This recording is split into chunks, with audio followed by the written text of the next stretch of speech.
ल सबैजनालाई नमस्कार। आज फेरि म यो बडीकेदार गाउँपालिका वडा नम्बर 4 को काउले बजारमा यो अल्लो पर्सदन भन्ने सायद धेरैले सुन्नु भएको छ होला, अल्लो भन्ने पनि सुन्नु भएको छ होला र सुन्नु भएको छैन भने पनि सिस्नो जस्तै हुन्छ, अलिकति ठुलो खालको। र त्यो पर्सदन गरेर त्यहाँबाट चाहिँ विभिन्न वस्तुहरू उत्पादन गर्नको लागि चाहिँ यहाँ तालिम सञ्चालन भइरहेको छ। र त्यो पछाडिपट्टिको यो घर सर प्रवेश गर्दै हुनुहुन्छ, त्यो घरमा चाहिँ छ र त्यहाँ के सामान छ कस्तो छ भनेर चाहिँ म आजको भ्लगमा देखाउने छु है त। So let's go. ल हामी बडीकेदार गाउँपालिकाको काउले बजारमा रहेको अल्लो पर्सदन हेर्न गइरहेका छौँ। पछाडि साथीहरू हुनुहुन्छ। यो बिहानको समयमा एकदम रमाइलो मौसम र यो अल्लो पर्सदन भन्ने धेरै सुनिएको छ। वास्तवमा यो कस्तो रहेछ त, त्यहाँ चाहिँ हामी फेरि हेर्न जाँदैछौँ। काफल पनि खाँदै हो, काफल पनि यो ठाउँ नै रमाइलो छ। काफल प्राप्त पाउँछ है तुफान मात्रामा।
सबैलाई नमस्कार। मेरो नाम भरत पुन, घर चाहिँ बडीकेदार वार्ड नम्बर 4 काउले बजार नै हो।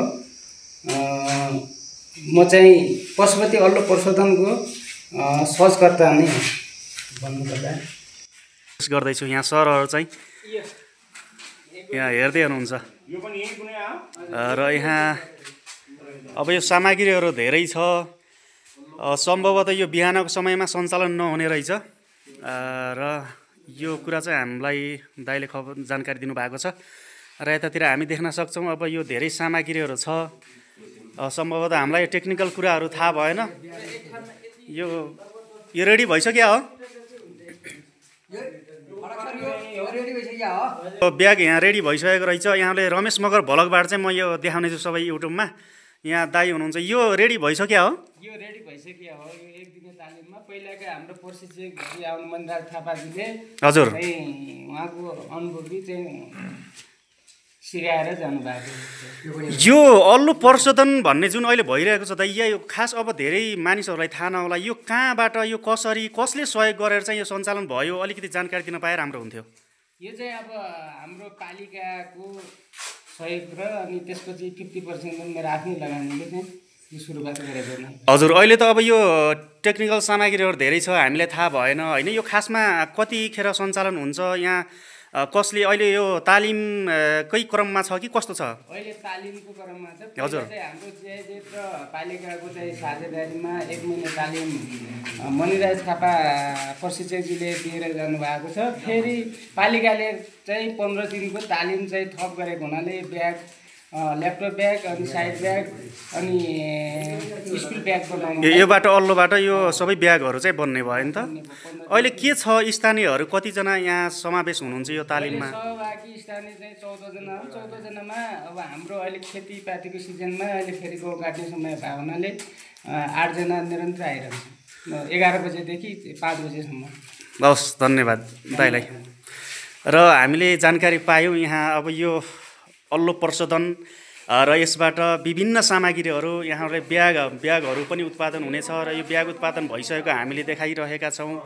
यहाँ मेसिनहरू छ, अहिले चाहिँ यो सञ्चालनमा छैन सम्भवतः, र यो मेसिनहरू म यसरी देखाइरहेको छु।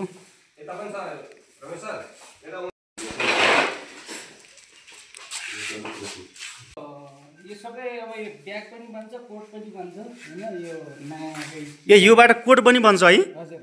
यो अल्लोबाटै बनेको हो? अल्लोबाट। ल यहाँलाई म देखाइरहेको छु, यो अल्लोबाट कोट पनि बन्दो रहेछ। योबाट अरू के?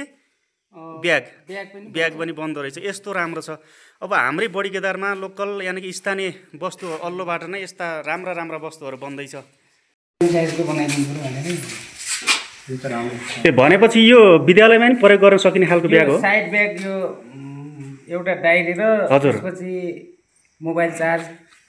ल हेर्नुहोस्, अब हाम्रै यो बडी केदारमा स्थानीय उत्पादनमा यति राम्रो ब्यागहरू बन्दैछ। सम्भवतः केही दिनपछि नै यो ब्यागहरू रेडी हुनेछ होइन दाइ? हो, त्यसो भएर पनि बडी केदारभित्र पनि विभिन्न विद्यालयहरू छन्, त्यहाँ अध्ययनरत विद्यार्थी भाइ बहिनीहरू हुनुहुन्छ। यो भिडियो हेर्दै हुनुहुन्छ भने यहाँले पनि एकचोटि शिक्षकहरूलाई पनि काम दिन्छ होइन त दाइ?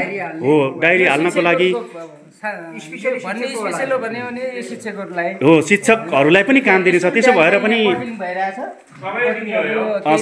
सबैलाई काम दिनेछ। त्यसो भएर पनि आज सरहरू पनि यहाँ यो हेर्नका लागि यहाँ पुगेका छौँ।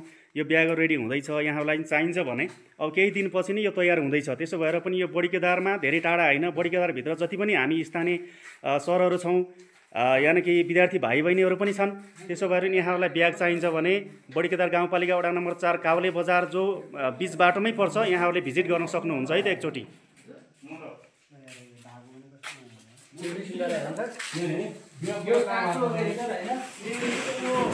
यस्तो धागो यति राम्रो बनिसकेको छ यहाँ। यो सुरुको चरण। त्यसपछि पकाएर धोइसकेपछि यस्तो भुवा बन्छ। भुवा बनिसकेपछि यो सुरुको चरण, यो अल्लो भन्ने यो सुरुमा यस्तो खालको हुन्छ, त्यसपछि यसलाई के गर्नु पर्यो? यसलाई पकाउनु पर्यो। पकाएपछि यस्तो खालको हुने भयो। यो भइसक्यो, यो भुवा भइसकेपछि यो धागो बाटिन्छ। यसपछि यो धागो बाटिसकेपछि त्यो कपडा बुनिन्छ, त्यो मेसिनमा जाने भयो। यसरी नै प्रशोधन भएर यहाँबाट विभिन्न सामग्रीहरू चाहिँ बन्छ। यहाँलाई म जानकारी गराउन चाहन्छु, किनकि धेरै मानिसहरूलाई यो अल्लो भनेको के हो पनि थाहा नहुन सक्छ। यहाँबाट यो बनाउन सकेपछि धेरै राम्रा राम्रा चिजहरू पनि बन्दो रहेछ। वास्तवमा हामीले जानकारी तपाईहरु जति पनि कपडा बुन्छन् सर, यो कपडाले पालन गर्ने छ नि। यसमा यो पनि हुन त ठिकै छ हैन, तर यस्तो यस्तो यो त पछि गर्नुपर्छ होला। काट्नु पर्यो सिकाउहरू अब पहिला पहिला यस्तै हुने हो। धागो टुट्नेको धागा टुटेको धागा चाहिँ निकाल्नु तर धेरै बुनिसकेको नि हैन। यो त सिकाइ भन्ने कुरा पछि यो सोलो बनाउने, स्पिड बनाउने सबै सिकाएर आएको छ। अनि यो कटिङ, यो स्कुल ब्यागको यो 6वटा ब्याग काटेको थियो।